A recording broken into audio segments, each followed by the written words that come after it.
नरेंद्र मोदी जी जब आए थे तो बार बार कह रहे थे कि शेल कंपनियों पे बहुत हम हमला कर रहे हैं। कई लोगों पे छोटे छोटे बातों पे उनके ऊपर रेड होती है, वो अरेस्ट होते हैं। लेकिन ये जो कंपनियों का घालमेल है, इसमें पूर्ण रूप से झूठ परोसा जा रहा है। ये माना जाता है कि वहाँ की मालकी हक, उस जगह का, उस बार का लाइसेंस वो किसी तीसरे नाम पे है। तो उसी जगह पे ये कंपनी क्या कर रही है जिसमें इन्वेस्टमेंट है ईरानी परिवार का। यदि बीजेपी अपने आप को सबसे बड़ी मोरल पार्टी कहती है तो फिर स्मृति ईरानी के परिवार का ये इन्वेस्टमेंट जिस कंपनी में है, वो कंपनी उसी एड्रेस पे क्या काम करती है, वो रेंट किसको दिया और वो 3,55,000 की दारू किसके लिए खरीदी, यदि वो बार में नहीं गई तो वहाँ और क्या काम चलता है। यदि पति का, बेटियों का, बेटे का इन्वेस्टमेंट है तो उससे मिनिस्टर कैसे छूट सकते हैं। या सिर्फ यूपीए के दौरान या जब बीजेपी विपक्ष में होती है तो मंत्रियों के बेटे के कारनामे पे भी मंत्रियों के इस्तीफे मांगे जाते हैं। मंत्रियों के भांजे भतीजे के कारनामों पे भी मंत्रियों से इस्तीफे मांगे जाते हैं और इस्तीफे हुए हैं। नमस्कार, स्वागत है आपका हिंद वॉइस में। लेकर आया हूं आपका अपना कार्यक्रम अशोक वानखड़े बोलता है। अशोक वानखड़े बोलता है तो फिर अशोक वानखड़े तोलता है, और इस बार तुलेगी हमारे देश की एक आदरणीय मंत्री स्मृति ईरानी जी। हिंदी फिल्म इंडस्ट्री में शोमैन का किताब जिसने पाया वो राज कपूर जी ने एक फिल्म बनाई थी, बॉबी। उस फिल्म में एक गाना था जिसे मध्य प्रदेश के राजनेता विट्ठल भाई पटेल ने लिखा था। गाने के बोल थे, झूठ बोले कौवा काटे। कई जगह पर जब छोटे बच्चे झूठ बोलते हैं तो उन्हें माँ बाप शिक्षा देते हैं कि झूठ बोलोगे तो कौवा काटेगा। इसी तर्ज पे वो गाना लिखा गया था, झूठ बोले कौवा काटे, काले कौवे से डरियो। लेकिन वर्तमान में स्थितियां बदल गई है। हमारे देश की राजनीति और राजनीतिज्ञ इतने भ्रष्ट हो गए हैं कि वही गाना हम इस तरह बोल सकते हैं, झूठ बोले माल काटे। कौवा काटने की जगह झूठ बोल के हमारे नेता माल काटते हैं। भ्रष्टाचार ये भारत में नई बात नहीं है, लेकिन भ्रष्टाचार करके सिनाजोरी करना ये अब एक आम बात हो गई है। हम स्मृति ईरानी की बात इसलिए कर रहे हैं कि गोवा के कांग्रेस के नेताओं ने आरटीआई के माध्यम से ये बात सामने लाई कि गोवा में एक रेस्टोरेंट है, जिस रेस्टोरेंट का नाम है सिली सोल कैफे एंड बार। अब इसका मालिक कौन है, इस पे विवाद था। कांग्रेसियों ने ऑब्जेक्शन लगाया, आरोप लगाया कि इसका मालिक स्मृति ईरानी की बेटी है जिसका नाम जोइश है। लेकिन उस बार का लाइसेंस ही नहीं है। मतलब बार जिसके नाम पे था उनकी मृत्यु हो गई थी और उसके बाद बार रिन्यू नहीं हुआ, ऐसा नोटिस एक्साइज डिपार्टमेंट ने उस बार को दिया। बवाल होते सी सबसे पहले स्मृति ईरानी ने कहा कि मेरे बेटी 18 साल की है, उसे बदनाम करने का प्रयास किया जा रहा है। मैंने राहुल गांधी को हराया, इसलिए मुझ पे ये आरोपों का ढेर लगाया जा रहा है। मेरे बेटी का कोई लेना देना नहीं, ना मेरी बेटी का कोई रेस्टोरेंट से वास्ता है, ना बार से। उसके बाद ये पता पड़ा कि उस बार के मालिक की मृत्यु हो गई, जो लाइसेंस जिसके नाम पे था। पोर्तुगीज एक्ट लागू है गोवा में, इसलिए अब उनकी बेवा और उनके बेटे के नाम पे ये जाएगा। रिन्यू के लिए पड़ा हुआ था, रिन्यू नहीं हुआ था, ये मामला है।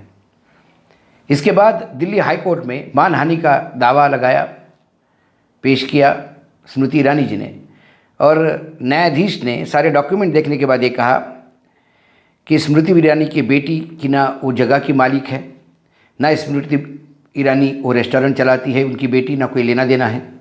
इसलिए कांग्रेस के वो तमाम लोग अपना ट्वीट वापस ले। उसके बाद उन्होंने ये भी कहा कि ये गैर जिम्मेदाराना हरकत थी। मामला समाप्त हो गया।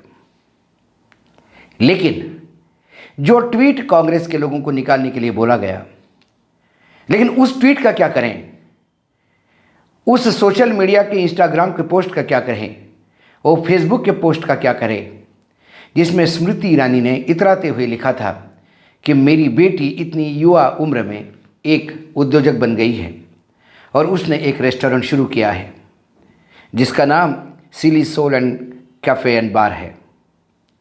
उसके बाद उनके पति का इंस्टाग्राम पे पोस्ट है जुबेन ईरानी का कि वो उसके को फाउंडर है और उन्हें गर्व है कि उनकी बेटी संभाल रही है। उसके बाद जो टेलीविज़न चैनल पे फूड प्रोग्राम्स आते हैं, ऐसे ही एक प्रोग्राम में एक एंकर जो खाने के मामले में पूरे देश भर भ्रमण करते हुए वे अलग अलग रेस्टोरेंट और जगह का प्रोफाइल करते हैं, उस रेस्टोरेंट पे बैठ के स्मृति ईरानी की बेटी जोइश ईरानी के साथ वार्तालाप करते हैं। एक डिश पोर्क की, मतलब सुअर के मांस की डिश पे डिस्कशन होता है। दोनों आधे आधे, मतलब दोनों उस डिश को शेयर करते हैं और उस डिश के बारे में वो बताता है। उसमें जोइश ईरानी ये कहती है कि ये बार और रेस्टोरेंट उसका है। लेकिन अब ये बात तय हो गई है कि इंस्टाग्राम पे, मतलब हमारे नेता चुनावी रैली में तो झूठ बोलते ही है, अब वर्तमान में पार्लियामेंट में भी झूठ बोलने लगे हैं। अब ये बात भी आप तय कर लीजिए, ट्वीट हो, इंस्टाग्राम हो या फेसबुक हो, वहाँ पे भी हमारे नेता झूठ बोलते हैं, क्योंकि जिस रेस्टोरेंट की ना ज़मीनी अधिकार ना माल की हक उनके बेटी के पास था, ना रेस्टोरेंट का कोई लाइसेंस उनके बेटी के पास था, कोई कागज़ उस बेटी के नाम पे नहीं था, उसके बावजूद स्मृति ईरानी कह रही थी कि उनकी बेटी ने एक रेस्टोरेंट शुरू किया है। उनके पति को फाउंडर हो गए थे, जबकि कोई उनका अधिकार वहाँ नहीं था, जो कागज़ पत्र बताते हैं। उनकी बेटी टेलीविज़न के उस प्रोग्राम में झूठ बोल रही थी कि वो रेस्टोरेंट उनका है, क्योंकि कागज़ बताते हैं उनका कोई लेना देना नहीं है। बात यहाँ तक ख़त्म नहीं होती। हमारे देश का एक अंग्रेज़ी अखबार है इंडियन एक्सप्रेस, उन्होंने आगे जाके कुछ इन्वेस्टिगेशन किया। वो इन्वेस्टिगेशन मैं आज दर्शकों के सामने रखता हूँ, ताकि मैं तो हमेशा ही तोलता हूँ, इस बार आप भी तोलिएगा। स्मृति ईरानी की बेटी जोइश, दूसरी बेटी शैनाली, बेटा जौहर और पति जुबैन, इन सब का इन्वेस्टमेंट सब ने मिल के 2 कंपनियां शुरू की, उग्राया मर्केंटाइल प्राइवेट लिमिटेड और उग्राया एग्रो फार्म्स प्राइवेट लिमिटेड। इन दोनों कंपनियों में हर कंपनी में एक एक में शेयर होल्डिंग एक सरीकी है। मतलब उग्राया मर्केंटाइल प्राइवेट लिमिटेड में जुबेर ईरानी, जो स्मृति ईरानी के पति है, उनका 67% शेयर होल्डिंग है। दोनों बेटियों का यानी जोइश और शैनाली का 11% शेयर होल्डिंग है और बेटे का 11% शेयर होल्डिंग है। उग्राया एग्रो फार्म्स प्राइवेट लिमिटेड, इस कंपनी में भी पति का 67% शेयर होल्डिंग है, दोनों बेटियों का 11% और बेटे का 11%। कुल मिला के एक कंपनी, दोनों कंपनियां प्राइवेट लिमिटेड ईरानी परिवार की है। मैं इसमें गलत कुछ नहीं मानता। 2020-21 में इन दोनों कंपनियों को फॉर्म किया गया, इनकॉर्पोरेट किया गया। अब ये दोनों कंपनियां, मतलब Ugraiya mercantile private limited and Ugraiya agro farms private limited, जो ईरानी परिवार की है, ये दोनों कंपनियां एक नई कंपनी में इन्वेस्ट करती है जिसका नाम है इगतला फूड एंड ब्रिवरेजेस LLP यानी लिमिटेड लाइबिलिटी पार्टनरशिप, जो दिसंबर 2022 में बनी। मैंने पहले उग्राया, ये दोनों कंपनियां बताया ईरानी परिवार की। इन दोनों कंपनियों ने मिलके इगतला फूड एंड ब्रिवरेजेस LLP, जो दिसंबर 2020 में बनी थी, उसमें इन्वेस्टमेंट किया। अब वो इन्वेस्टमेंट ऐसा है, इस कंपनी में 75% शेयर इन 2 कंपनियों के हैं और 20% शेयर तारोनिशा हॉस्पिटैलिटी और गीता वाजवानी नाम की एक महिला है, उसके 5% है। तो इगतला में 75% ईरानी परिवार के 2 कंपनियों का है, 20% तारोनिशा हॉस्पिटैलिटी एक कंपनी का है, जिस कंपनी के डायरेक्टर योगेश वाजानी हैं, जो गीता वाजानी के पति है, और गीता वाजानी का 5% है। इसका मतलब इनडायरेक्टली वाजानी परिवार के हम 25% शेयर माने।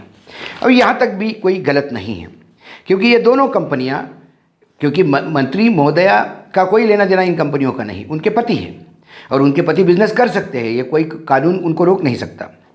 यहाँ तक कोई गलत मैं नहीं बोल रहा हूँ, मैंने सिर्फ आपको कंपनी का फॉर्मेशन बताया। उग्रया नाम से दो कंपनियां हैं जिसका पूरा का पूरा मालिकी हक परिवार के साथ है, ईरानी परिवार के साथ। इन्होंने इगतला फूड एंड ब्रिवरेजेस एलएलपी में इन्वेस्ट किया। कितना इन्वेस्ट किया? 75% इन्वेस्ट किया। मतलब इस कंपनी में मेजर शेयर होल्डिंग इगतला में भी इनकी है। अब आगे प्रॉब्लम कहाँ आता है? अब GSTIN जो GST का टिन नंबर होता है उसका रिकॉर्ड ये बताता है कि इगतला फूड एंड ब्रिवरेजेस LLP का जो प्रिंसिपल प्लेस ऑफ बिजनेस करके जो पता बताया है वो पता है हाउस नंबर 452 ग्राउंड फ्लोर,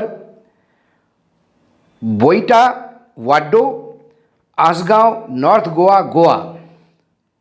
अब आप कहोगे कि भाई वर्क ऑफ बिजनेस का पता यहाँ है तो अशोक जी इसमें क्या प्रॉब्लम है? ये वर्क ऑफ पता वही है जिस जगह पे ये Silly Soul cafe and bar restaurant है, जिस रेस्टोरेंट से ईरानी परिवार का कोई लेना देना नहीं, ऐसा हाई कोर्ट में उन्होंने कहा और हाई कोर्ट ने कागज के भरोसे माना। लेकिन ईरानी परिवार इस बात को कोई बताने को तैयार नहीं, मुंह खोलने को तैयार नहीं कि आपकी दो कंपनियां उग्रया मर्केंटाइल और उग्रया एग्रो फार्म्स, ये दो कंपनियां जिस कंपनी के मालिकी हक के साथ है, यानी 75% शेयर होल्डिंग जिसकी है इगतला फूड एंड ब्रेवरेजेस LLP में, वो इस पते पे, इस बार के सिली सोल एंड कैफे बार, इस पते पे उसका बिजनेस क्या चलता है, क्योंकि उस पते पे तो एक बार और रेस्टोरेंट चल रहा है। अब ये जो नई कंपनी है इगतला, ये उस पते पे क्या काम करती है ये बताना है, क्योंकि उसी पते पे दो बिजनेस कौन से होते हैं ये भी लोगों को समझ में आ जाए। लेकिन ये जो इगतला है इसका जो रजिस्टर्ड ऑफिस है वो है पालघर में, और जिस उस रजिस्टर्ड ऑफिस जहाँ है उसका मालिकी हक है योगेश वाजानी और उनके कंपनी के जो चार्टर्ड अकाउंटेंट है उनका प्रीमाइसिस है वो। तो ये कंपनियों में कंपनी कहीं शेल कंपनी जैसा तो मामला नहीं है।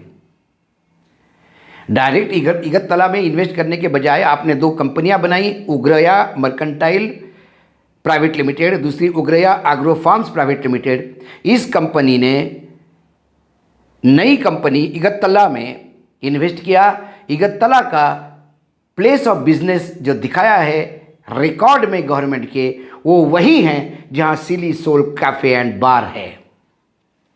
इगतला क्या काम करती है ये भगवान जाने, लेकिन इगतला का जो रेवेन्यू है कंपनी में, जो फाइनेंस रिकॉर्ड बताते हैं, वो 22,73,000 है जो रेवेन्यू फ्रॉम सेल दिखाया है।